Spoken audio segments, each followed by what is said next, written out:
Waggaa 14 guutuu simmanyi Dajanee Kunoo amma kan viidiyoo kanarratti argaa jirtan jechuudha. Dhalattuu Shawaa Kaabaa kan taate obboleessa keenya dhalataa Arsii kan ta'e Rabbiin bakka jirutti nagaa isaa fi aalaatu guyyaan har'aa guyyaa gammachuu addaati jechuudha. Kanaan duras viidiyoo kana guyyaa haati ishee boossee mucaa konaaf barbaadaa jettee harmeen ishee boosse sanallee viidiyoo sana isinii fidee dhufee jira. Boo'icha haadha isheellee gaafa obboleettiin kun argamte jedhamellee isinii hojjedheetiin ture. Egaa turtii gara waggaa tokkoo fixame jechuudha. Waggaa tokko yookiin immoo waggaa tokko gara waggaa tokkoo fixeera amma jechuudha. Erga simmanyi barbaadamuudha jammarte simmanyis yeroo muraasa keessatti daftee argamte. Erga argamte maallaqa isheen waggaa 14 guutuu mana Arabaa keessa dhoksamtee ukkaanfamtee sumunii tokko malee akkasumatti callistee bilbila tokko malee maatiin iddoo isheen jirtu otoo hin beekin hojjetachaa turte jechuudha. Meezoo tokkollee otoo arabni ishee fiillaatiin tola hojjechaa kan turte. Guyyaa har'aa garuu guyyaa gammachuu ajaa'ibaati. Nagaan isiniif haa baay'atu. Hordoftootaa fi jaallatamtoota kabajamtoota maamiloota kiyyaa. Warri viidiyoon koo isinitti tolu laayik godhaa. Hiriyootan keessan biraan geessisaa. Sagalee namaa ta'uun hangam akkas faayidaa guddaa qabu baay'een keessan ni beektu. Hundi keenyillee isa har'aa malee waan bor nurra ga'u tokko tokkoon keenya hin beeknu waan ta'eefi namoota baay'ee har'a kan dhokatanii jiran, namoota baay'ee hammiindaa malee jechaa jiran, beelaa eebotaa kan jiran biyya ormaa keessatti, keessattuu biyya kana keessatti baay'ee ulfaataa kan ta'e jechuudha. Akkuma amma viidiyoo kanarratti argitan egaa simmanyi Dajanee harmeen ishee suuraa ishee qabattee as baatee waan boosseef barbaadamtee argamte. Gaafa barbaadamtee argamtu obboleettiin kuni bilbila na dhowwatanii yeroon biyya kana ufee bilbila na dhowwatanitti afaan Oromoo dubbachuuyyuu wallaaltee ijaabakee giddiidhaan ofirraa fuudhii jedhanii akkan taanetti jechuudha. Obboleessa kun immoo obboleessa ishee miti. Yookiin fira ishee miti yookiin naannaa yookiin ganda isheen dhalatte miti garuu Oromummaasaaf jecha obboleessi kun jechuudha masuulummaa yookiin itti gaafatamummaa maatiin ishee kennanii fi hadaraa jedhanii itti laattatan. Akkasumallee ayyaantuu haadha hiyyeessaa kan jettu ijoolleen darbee immoo ijoollota naannoo Joordaan jiranillee ijoollee baay'een sagalee ta'uudhaan obboleettiin kun erga argamte. Arabni sun maal jedhaa? Iqaamaan takkitteen si'a takka hin ejjetamnee fi maallaqni ishee waggaa 14 hin kennamnee fi gaafa ilaalanii inni maal gochuu qabaree ishii kana booda mana kottan erga argamtee imbaasii deemtee seeratti dhiyyeeffamtee waan hundi ishee fi xumuramee booda akka isheen achirraa baatu nan sodaadha jette obboleettiin kun guyyaa sana baqa arbuma sanatti hirkatte jechuudha. Ba'ii asirraati kootu amma nufaana galii gaafa jedhan guyyaa sana jechuudha. Lakkii ani maallaqa kos dhiiseen bahu asuman taa'a malee jette dennaan sodaatteetti waan ta'eef maaliifi nama waggaa 14 guutuu miidiyaan beekne homan beekne wanta tokkollee waan na beektuun qabdu obboleettiin kun jechuudha. Kanaaf imbaasii wajjinii walii galanii arabni sun fudhatee galeen Ramadaana kana na biratti haa xumurtuu jedhee Ramadaana dura awaanti kun Ramadaana na biratti haa xumurtu Ramadaana booda nan galchaa waan hunduma guuteen jedhee arabni jechuudha. Ishii jedhanii imbaasiin farramsiisanii namicha kanaatiin akka inni qaamaa ishee waggaa 14 ejjechiisu akka inni maallaqa ishee waggaa 14 kennu akkasumallee gara biyya isheetti akka inni gashu seeraan mallattee seera waan ta'eef seera jalaa bahuun hin jiru. Gara miin hin jiru biyya kanatti jechuudha. Kanaafiyyuu erga mallatteessee galeetii hamma har'aatti taa'aa kan turte kunoo guyyaa eengaddaa har'aan guyyaa sadaffaa isheeti jechuudha baatee jirti. Baatee obboleessuma gaafa duraa viidiyoo amma irratti argitan kana bira galtee jirti jechuudha.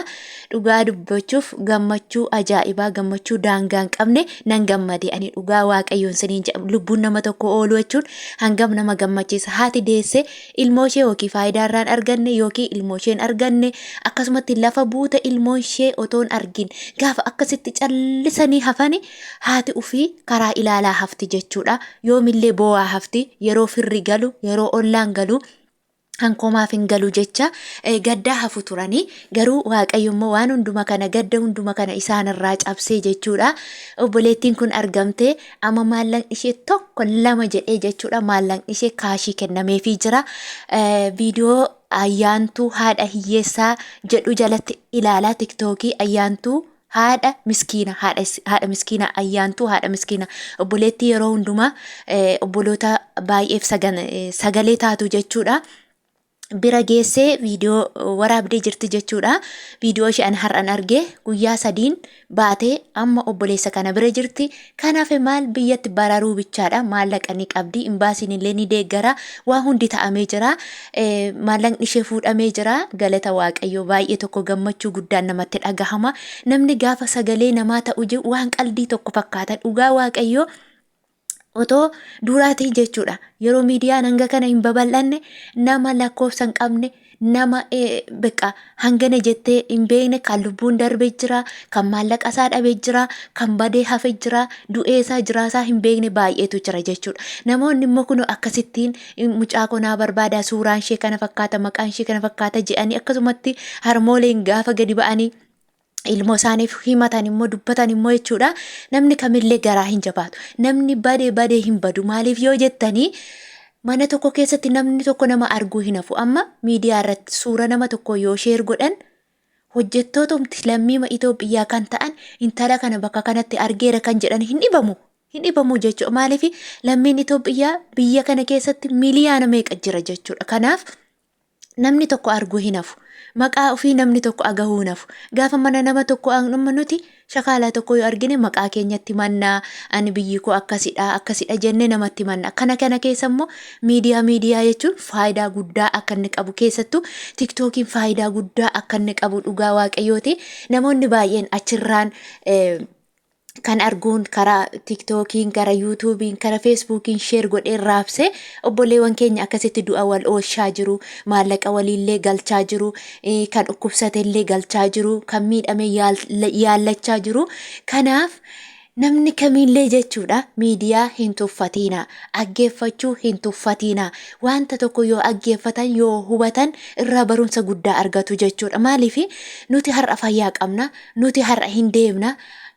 Libsuu ijaa keessatti biyya ormaa keessatti libsuu ijaa keessatti wanti namarra ga'u hin dhibamu jechuudha. Maaliif yoo jettan yookiin fayyaa dhabuutu jira, yookiin maallaqa dhorkamuutu jira. Hankoon naalaatu maal na galchee, hankoo nama gaariidha, hankoo akkasidha, akkas nan gootu, hankoo akkas nan miidhanii jenna nuti. Garuu jarri keessi isaanii summiidha jechuudha. Keessi isaanii ilma namaaf hin dhiigu yookiin immoo ilma namaaf garaa hin laafu jechuudha. Otuma si jaallatanii, otuma si mararfatanii, otuma miindaa keessi laatanii gaaf tokko dogoggora tokkoon xaa'u goonaan yookiin si orkatu yookiin waa tokko si godhu jechuudha. Kanaaf namaaf sagalee ta'uu hin dhiisinaa hanga dandeessan. TikTok fayyadamtu, Facebook fayyadamtu, YouTube fayyadamtu, waan qabdan irratti obboleewwan keessaniif gaafa sagalee taatani haala kanaan gaafa nama tokkorra gaafa immoo nurra immoo deemee wanti kun ga'u unuufis akkasuma namni biraa sagalee nuu ta'uu danda'a. Biyya ormaa keessatti kan nuti qabnu miidiyaa kana, firri keenyis miidiyaa kana, qabeenyi isin hin galchu. Dhugaa Rabbii isiniin jedha. Biyya ormaa keessatti birrii hangam yoo qabaatte faayidaa siin qabu birriin kee. Guddaan nama beekuu, odeeffannoo aggeeffachuu, waa tokko adda baafachuu, namarraa waa barachuu, namarraa waan barattu taanaan, namarraa waan aggeeffattu taanaan, namarraa informeeshinii waan adda addaan dhageessu duudaa ta'anii jiraachuu biyya ormaa keessatti. Ani mataa koorraa kaaseen beeka. Waggaa 3 guutuu bilbila malee yeroon taa'u nama boolla keessatti hidhamee taa'u wayii natti fakkaata ture. Yeroo namni waa hedduu bare baay'ee saayikiloojiin koo miidhamee baay'ee haga miidhamaa ture anatu beeka jechuudha. Maaliif yoo jettani homaan argu, homaan dhagahu, namni maalirra jira, maaltu maal ta'e, waan tokko hin beektu, waan tokko hin barattu, waan nama miidhu hin barattu, waan nama fayyadullee hin barattu. Garuu har'a yeroo harka keenyarra miidiyaa kanarra waa tokko ilaallu, aggeeffannu, waa hedduu irraa baranna jechuudha. Waan nama miidhus irraa baranna, waan nama fayyadullee irraa baranna jechuudha. Dhalli namaa immoo waan nama miidhu irraa barate irraa fagaata. Waan nama fayyadu immoo irraa aggeeffate itti fayyadamaa jechuudha. Kanaaf miidiyaa hin tuffatina, nama kamiyyuu hin tuffatina, ergaa kamiyyuu hin tuffatina. Dhaggeeffadha. Keessattuu ijoolleen bilbila dhabaa jiru, ijoolleen bilbila harkaa fuudhamaa jira. Yoo akkas ta'e haala kanaan akkasitti gargaaranii obboleewwan keenya galchuun ni danda'ama. Akkasumallee harmeen keenya biyya teesse boosu jajjabeessuun ni danda'ama jechuudha. Kanaaf namni isinitti tole sheer godhaati obboleewwan keessan biraan geessisaa. Kuni gammachuu addaati. Ani akka kootti dhugaa waaqayyoo isiniin jedha.